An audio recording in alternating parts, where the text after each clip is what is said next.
Hello, I'm Strider, your host at Author in the Headlights, and once again we are at the Chanticleer Authors Conference, and we grab people out of the hallway, and right now we are here with Lally and Lally Pia, correct? Lally Pia. And so what brings you to Chanticleer Conference? Actually, the conference. I had never been to Bellingham, so it was the conference that drew me here, and I'm so glad I'm here. Which means you're a writer. I am a writer. All right. Well, it doesn't necessarily mean you're a writer, but in this case it does. It does. So what genre, what kind of field, what do you do in writing? In writing, I'm in the memoir category. Memoirs, all right. Yes. But my love is actually psychological suspense, but people told me I had to write my memoir, so that's what I did. Did they? Yes. That must mean you have an exciting or interesting or insightful background to speak about. So tell us something about your book. My book is about my story from multiple continents. When I was born in Sri Lanka, went to Ghana, then went to England and Wales, then went to California, and that's where I live right now. That's a lot of world traveling. It's a lot of traveling. I was just lucky to have had that exposure to traveling when I was young. Well, that is true. I mean, I have not, and I've been a few places, and I love going because I love to see what the rest of the world is doing. It's a small world. Yes. It truly is a small world. It is.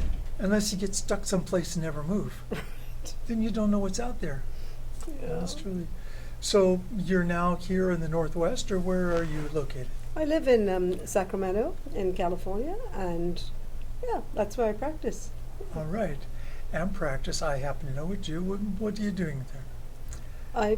You mean what do I do? Yes. What job? I'm a child psychiatrist, so I work with children. I work for the county of Sacramento, and I work with children who are abused or sexually abused or have depression or things like that. So hard subjects, but luckily I do 3 days a week, so I can recharge and care and not let it get to you too much. That's true. And they need help. They So do. thank you for helping them. Oh, thank you. Work with them The a lot. same My way. wife is a elementary school vice principal, Uh-huh. so I hear so many of the stories, so much need and help, and the school counselors that help a little bit about it, but I need more than that. So thank you. Kids do get better. I try to take them off their medicine over time. So some people think that being a psychiatrist you're going to put kids on medicine, but I take them off when I can. Well, that's good. So- And sometimes they do need them. Oh, We do need absolutely. medications, Oh, or they it do. helps. They It really do. assists. Yeah. So your book, Yes. what's the title of your book?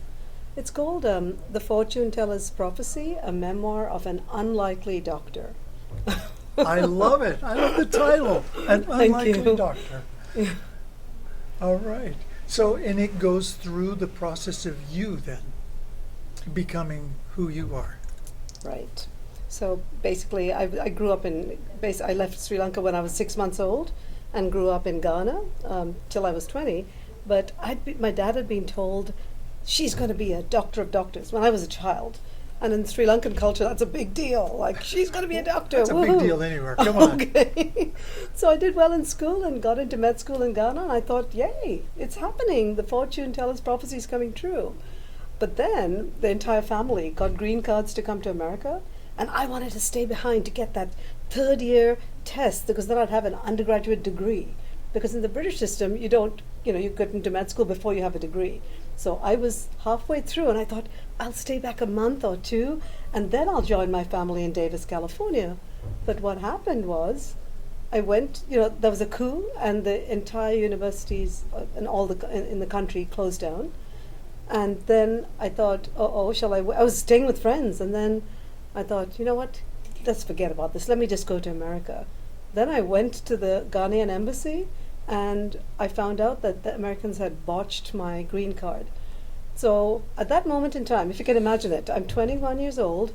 They had given me a green card for a minor, but I was an older person. I had no family with me. I had no money. I couldn't go to school because the universities had closed down.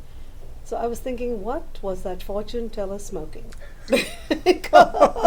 Because I was just in the worst possible position and nowhere to stay. And there was they said, well, Sri Lanka. And I said, well, there's a civil war in Sri Lanka. So I was stuck without a country, like a refugee, actually. And I said, well, that how long is would it going be to like that, take? yeah. How long is it going to take to get the green card? They said, 1 or 2 years. And I'm thinking, what will I By do myself. for 1 or 2 years? Yeah. College student So- without a college to go to. Yeah, that's right. Wow. It must be a great memoir. I have not read it yet, Okay. but you're a finalist. That means am, you've done a pretty good yes. job of it, or it wouldn't be there, because it goes through a lot of people in reviewing to get to that point. Right. Well, Lally, I hope you enjoy the conference. I am enjoying it already. And there's so much here, so many good people to meet Absolutely. and talk to and gain their experience and knowledge and classes to go to and things. Right. Thank you for spending some time with us here at Author in the Headlights. And there's one more way for your book to get noticed out there. Thank you so much. Appreciate it. Thank you for being with us. Thank you. Sponsored by DurhamandPublishing.com.